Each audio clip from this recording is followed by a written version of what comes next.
Dalam nama Bapa dan Putra dan Roh Kudus. Amin. Allah Bapa di surga, kami Kau ajak untuk selalu bertobat.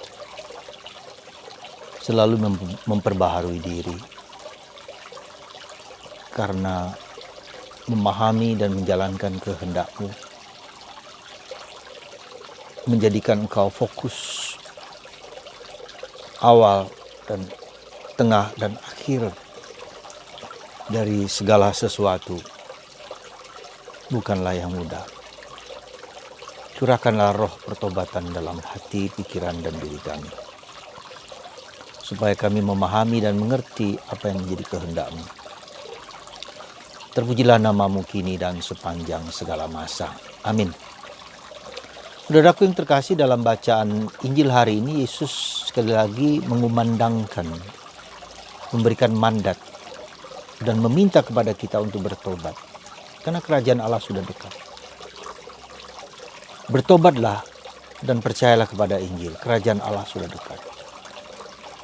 Meskipun ini ribuan tahun yang lalu, ternyata kerajaan Allah dalam tanda petik akhir zaman juga belum juga berakhir. Meskipun kerajaan Allah itu ditafsirkan sebagai Yesus yang datang, yang hadir sekarang ini, tetapi juga akan mengalami kepenuhan kemudian. Itu yang disebut eskatologis. Jadi kita hidup dalam semangat Tuhan yang hadir, Tuhan yang akan hadir, sudah hadir, dan yang akan hadir mengalami kepenuhan.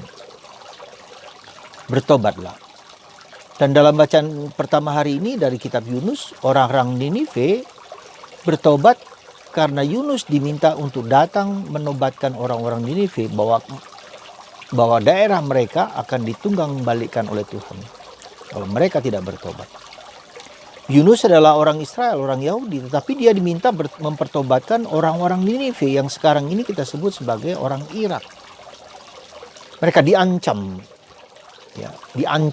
diingatkan bahwa akan ada malapetaka besar. Lalu mereka bertobat mulai dari raja, semua, bahkan binatang-binatang pun puasa dan berdoa untuk mohon ampun. Mereka melakukan itu. Paulus dalam bacaan kedua hari ini juga minta kepada kita bahwa hidup itu singkat. Maka orang yang bersuami seolah-olah tidak bersuami. Orang yang beristri seolah-olah tidak beristri. Orang yang melakukan segala sesuatu seolah-olah. Kata seolah-olah ini harus ditafsirkan dengan benar bahwa segala sesuatu akan berlalu. Jadi tidak boleh melekat dan tidak boleh terlekat. Dan dilekatkan oleh banyak hal yang bukan Allah. Nah, saudaraku yang terkasih, inilah pesan Injil hari ini, pesan sabda Allah hari ini dan saat ini juga dalam minggu ketiga ini. Minggu biasa ketiga ini. Tetapi kita mau mencoba melihat bahwa betapa tidak mudahnya ternyata bertobat itu. Dari pengalaman kita sehari-hari, tidak perlu bertobat. Berubah saja tidak mudah. Dari hal-hal yang sederhana sampai hal-hal yang rumit sekalipun bukanlah yang gampang. Kita berubah dari cara pikir, cara pandang, cara sikap, cara berlaku, cara bergaul, cara makan, cara tidur. Itu saja yang harus kita ubah, betapa sulitnya gitu loh. Yang sesuai dengan katakanlah yang sesuai dengan aturan-aturan, norma-norma yang baik begitu. Kita mengubah karena sudah terbiasa demikian dan punya persepsi yang sudah demikian, sehingga untuk mengubah membutuhkan suatu proses internalisasi yang panjang dan lama dalam jatuh dan bangun.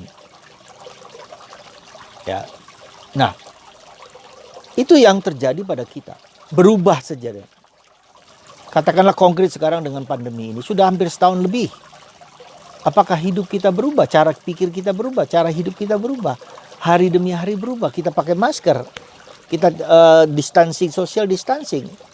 Betapa tidak mudahnya gitu loh. Mengubah sesuatu yang tidak biasa menjadi biasa. Jadi mengubah sesuatu yang apalagi dengan bertobat. Pertobatan itu memang membutuhkan suatu perubahan tingkah laku, perubahan sikap, perubahan mindset, perubahan cara pikir, cara pandang, dan seterusnya. Dan itu karena sudah terbiasa, maka ya jalani seperti itu.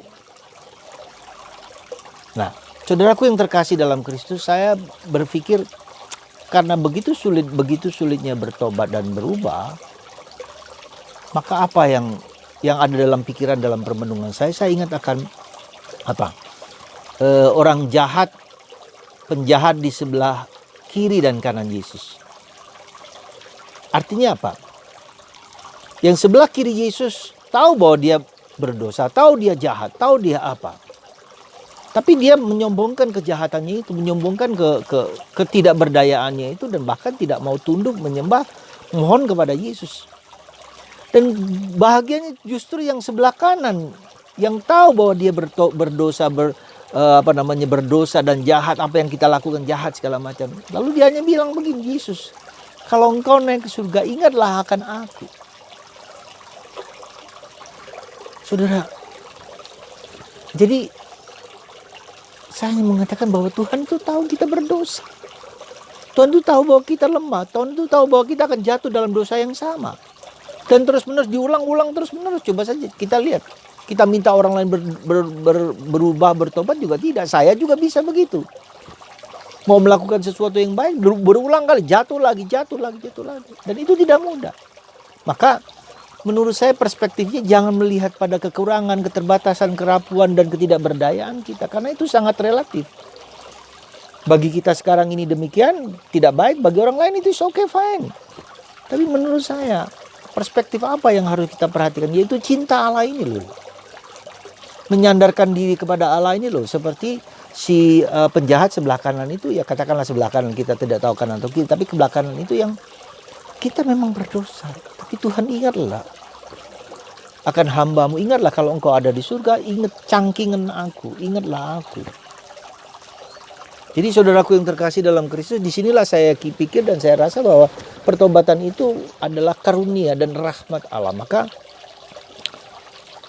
dua sisi yang harus kita perhatikan, selalu mohon ampun, selalu tulus dengan jujur dan apa adanya, mohon ampun atas segala dosa, kekurangan, dan keterbatasan kita. Dan itu yang pertama. Jadi sisi itu yang mungkin harus kita diperhatikan, meskipun tidak merupakan sesuatu yang tidak mudah kita jalankan. Sisi lain adalah bagaimana kita melihat karya Tuhan, karya agung Tuhan, kasihnya yang begitu besar pada kita. Loh, kalau kita hanya melihat kelemahan, siapa sih yang nggak lemah? Siapa sih yang nggak rapuh? Kembali yang dosa yang sama. Anda dan saya, kita semua apa? Kita berkomitmen untuk berubah, besok berdosa lagi. Jadi seperti pendosa di sebelah kanan, penjahat itu. Tuhan, ingatlah aku kalau engkau berada di surga. Mengakui, menerima keterbatasan dengan kerendahan hati. Perspektif kita, cara pandang kita, cara hidup kita, masa lalu kita, mungkin luka batin kita, semua itu yang membuat kita tidak mampu mengerti segala hal dengan sempurna. Tidak mungkin ada kebenaran yang utuh, yang 100% kita miliki, nggak mungkin. Disitulah kerendahan hati, disitulah kemiskinan kita yang harus kita persembahkan kepada Tuhan. Tuhan, aku tidak mampu, tambahkanlah imanku. Maka kita lihat dalam seluruh bacaan Injil, aspek ini merupakan aspek yang cukup penting. Ya, orang semua tersungkur di depan Yesus dan meminta Yesus untuk menyembuhkannya. Saudara, sekali lagi mari kita mohon rahmat pertobatan. Ya, hari ini paling tidak kita dendangkan, kita daraskan, Tuhan, curahkanlah roh pertobatan, roh pertobatan, roh pertobatan, roh pertobatan. Kita ulang sekali lagi dengan pelan-pelan supaya meresap. Sekali lagi, karena mengapa saya suka dengan doa-doa singkat ini, karena dengan doa singkat itu dia memasuki dalam alam bawah sadar kita gitu loh. Alam bawah sadar kita mungkin tidak mau bertobat, kita merasa menang sendiri, kita merasa hebat sendiri, tapi dengan doa singkat, doa doa-doa yang kita daraskan setiap hari sesuai dengan bacaan Injil itu akan mengubah alam bawah sadar kita yang seringkali mendikte hidup kita dan mengubah. Tuhan, roh pertobatan, curahkanlah rahmat pertobatan kepada kami semua. Ya, hari ini, sekarang ini, saat ini juga roh pertobatan. Dan mungkinlah kita jalankan, kita lakukan itu. Hal kecil seperti itu kita jalankan, kita juga susah untuk menjalankan. Ambillah rosario, lalu biji-biji itu kita sebutkan roh pertobatan, 2 kali putaran. Setiap hari begitu, seperti kalau Anda merenungkan dan membaca renungan saya, ada rema itu, coba diulang itu saja.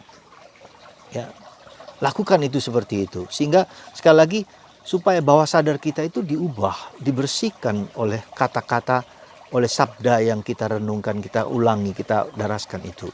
Dan mungkin pelan-pelan akan memulihkan, memperbaiki diri kita sendiri. Sekali lagi, mungkin itu cara yang sangat sederhana. Tapi saya harap kita semua mau menjalankan hal simpel itu dengan mengulang-ulang terus, mendaraskan kata-kata yang indah setiap hari sesuai dengan Injil yang sedang kita renungkan. Semoga roh pertobatan masuki relung hati kita yang paling dalam bawah sadar kita dan mengubah kita menjadi manusia yang penuh kasih, penuh cinta. Karena itulah yang menjadi ukuran bahwa kita bertobat, yaitu kesempurnaan cinta. Semoga cinta yang ada dalam hati kita semakin bertumbuh, semakin berkembang dengan mengampuni, memaafkan, menerima satu sama lain siapapun juga. Sekali lagi, semoga Tuhan memberkati kita semua dalam kasih rahmat yang menimpa, dan Tuhan mengampuni segala dosa Anda dan mendorong Anda untuk semakin dekat dengan Yesus dan Tuhan, sehingga rohnya membaharui kita semua. Berkat Tuhan atas Anda semua dan kita semua dalam nama Bapa, Putra, dan Roh Kudus. Amin.